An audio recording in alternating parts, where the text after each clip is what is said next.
Students, अब question number 10 करते हैं। 8.1 एक्सरसाइज का क्वेश्चन नंबर 10। ठीक है, देखिए क्वेश्चन कहता है in triangle P Q R right angle at Q. मतलब आपके पास एक ट्राइंगल है,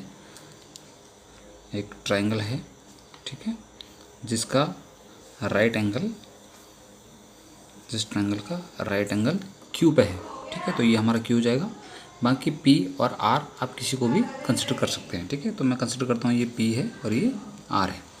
ठीक, चलिए आगे बोलते हैं P R plus Q R equal to 25 centimetre. तो आपको गिवन है P R plus Q R, ये दोनों की वैल्यू मिल के 25 सेंटीमीटर के बराबर है।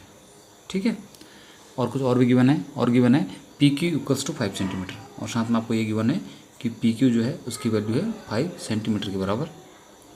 आपसे पूछ रहा है determine the value of sine P, cos P and ten P. ठीक है, तो आपको फाइंड क्या करना है, आपको फाइंड करना है साइन पी, कॉस पी, ठीक है, एंड टेन पी। ये तीन वैल्यू आपको फाइंड आउट करनी है। ठीक है, ये तीन वैल्यू आपको निकाल। चलिए, तो अब इस क्वेश्चन को हम कैसे टैकल करेंगे ये देखते हैं। तो हमें गिवन है P Q equals to 5 centimetre. तो चलिए पहले पी क्यू की वैल्यू लिख लेते हैं। ये जो पी क्यू साइड है इसकी वैल्यू आपके सामने 5 सेंटीमीटर। अब आपको दिया है पी आर, मतलब ये पी आर साइड और प्लस ये क्यू आर साइड, ये दोनों मिलकर 25 हैं। ठीक है, ये आपके पास।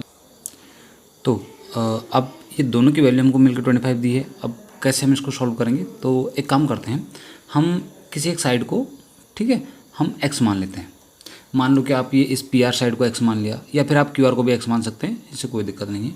ठीक है, तो हम लिख लेते हैं लेट, स्टार्ट करते हैं इसको, लिखेंगे लेट पी आर, जो पी आर की वैल्यू है इसको हमने क्या मान लिया, x मान लिया। अच्छा, अब अगर पी आर x मान लिया तो फिर ये क्यू आर क्या बनेगा। ठीक है, अब इसी चीज़ को मैं वापस लिख रहा हूँ यहाँ पे। तो हमें गिवन था P R plus Q R that is equals to 25 centimetre, है ना, ये हमें गिवन है। तो इस पी आर की वैल्यू हमने क्या ली है, x ली है ना। तो मैं इसके लिए लिख दूँगा x plus Q R that is equals to 25 centimetre, है ना, ये मिला है आपको। ठीक, तो अब ये x को मैं अगर यहाँ से राइट साइड में ट्रांसपोज करूँ तो मेरे को क्या वैल्यू मिलेगी, तो क्यू आर इक्वल्स टू हो जाएगा 25, ये x प्लस में उधर जाएगा तो माइनस में, तो माइनस 25x। अभी क्यू आर की वैल्यू क्या बन गई आपकी 25 माइनस x, ये इसकी वैल्यू हो गई। ठीक है, तो यहाँ पर मैं अभी लिख देता हूँ इसको फिलहाल। क्यू आर की वैल्यू मेरे पास कितनी बन गई 25 माइनस x, और ये हमने क्या पी आर साइड हमने क्या कंसिडर किया है x। अब क्योंकि राइट एंगल ट्रायंगल है तो आप इस पर पाइथागोरस थ्योरम अप्लाई कर सकते हैं। ठीक है, तो चलिए इस पर पाइथागोरस थ्योरम लगाते हैं। तो यहाँ लिखेंगे हम अप्लाइंग PGT, ठीक है, अप्लाइंग पाइथागोरस थ्योरम। तो पाइथागोरस थ्योरम में हाइपोटेनस का square that is equals to क्या होता है, बेस का स्क्वायर प्लस परपेंडिकुलर का स्क्वायर। अब अपने इस क्वेश्चन को देखिए जरा। हाइपोटेनस हमें क्या मिला है, देखो हाइपोटेनस हमने ऊपर लेट कर रखा है x, तो ये x, तो मतलब x का square equals to 25 minus x का स्क्वायर और प्लस 5 स्क्वायर। ठीक है, ये हो जाएगा हमारा। तो हाइपोटेनस हमारे पास x, तो ये हो जाएगा x का स्क्वायर। बेस हमारे पास साइड है, देखो ये ऊपर क्यू आर जिसकी वैल्यू है 25 माइनस एक्स, तो क्या हो जाएगा 25 माइनस एक्स इसका whole square plus p perpendicular मेरे पास 5 गिवन था, तो इस 5 का स्क्वायर। ठीक है, अब इसको सॉल्व करते हैं। तो हो जाएगा एक्स स्क्वायर इक्वल्स टू, देखो ये है 25 माइनस एक्स का स्क्वायर, इसका मतलब ये बन गया कौन सा फॉर्मेट, ये बन गया आपका a माइनस बी का होल स्क्वायर वाला फॉर्मेट, जो होता है आपका a square plus B square minus 2ab। ठीक है, ये फॉर्मूला, इस फॉर्मूला का यूज करेंगे हम। तो इसको हम खोल देते हैं, 25 माइनस एक्स स्क्वायर मतलब a माइनस बी का होल स्क्वायर के फॉर्मेट में खोल देंगे इसको। तो क्या बनेगा, ये बनेगा 25 का स्क्वायर प्लस b की जगह पर आपका x, तो x का स्क्वायर माइनस 2 इंटू a है मेरे पास 25 इंटू b है मेरे पास x प्लस 5 का स्क्वायर आपको पता है कितना होता है, दैट इज 25। चलिए और आगे बढ़ते हैं। तो ये बना मेरा एक्स स्क्वायर इक्वल्स टू 25 का स्क्वायर होता है 625 plus x square minus 25 two जा 50, ये बना आपका 50x प्लस 25। ठीक है, अच्छा, तो ये रहेगा एक्स स्क्वायर इक्वल्स टू, अच्छा देखो ये 25, ठीक है, इसके साथ कोई वेरिएबल नहीं है, इस 625 के साथ कोई वेरिएबल नहीं है। देखो यहाँ तो एक्स स्क्वायर है, यहाँ एक्स है, तो इनके पास अपने वेरिएबल हैं, लेकिन इन दोनों के पास कोई वेरिएबल नहीं है, तो इन दोनों को ऐड कर लेते हैं आपस में। तो 625 प्लस 25 मिलकर हो जाएगा आपका 650, ठीक है, plus x square minus 50 x. चलिए और आगे सॉल्व करते हैं इसको। तो ये हो जाएगा आपका एक्स स्क्वायर।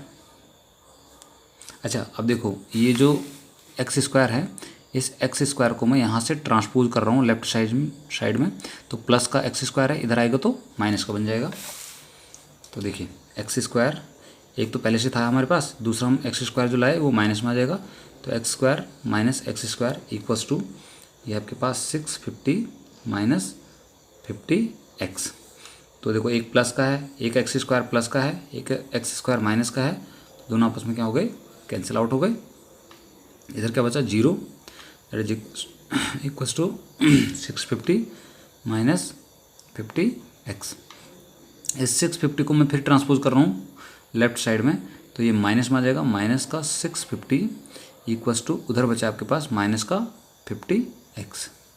ये 50 और x मल्टीप्लाई में, इसको उठा के मैं इस लेफ्ट साइड को लाता हूँ, तो मेरा बन जाएगा माइनस 650 अपॉन में माइनस 50, ठीक है। देखो मल्टीप्लाई में 50 और x आपस में मल्टीप्लाई में है, तो ये 50 इधर डिवाइड में आ जाएगा, इक्वल्स टू उधर क्या बचा मेरे पास x, माइनस से माइनस कैंसिल आउट, 0 से ये 0 कैंसिल आउट।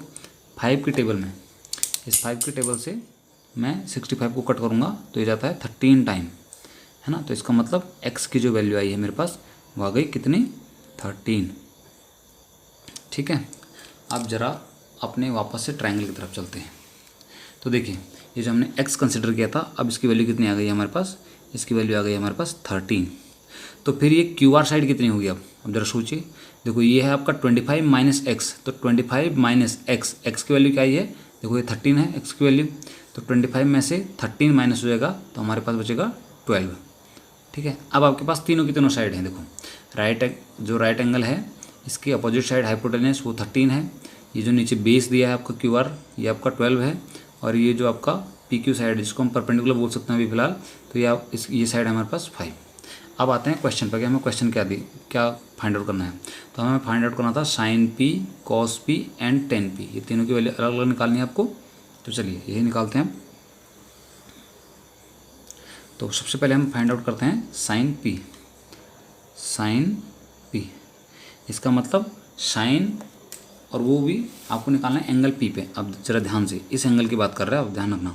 तो अब बेस आपका ये PQ साइड आपका बेस का काम करेगी, ठीक है, ये आपका बेस है, ये साइड आपकी QR परपेंडिकुलर है, और ये आपकी साइड हाइपोटेनस का काम करेगी, ठीक है, PR साइड।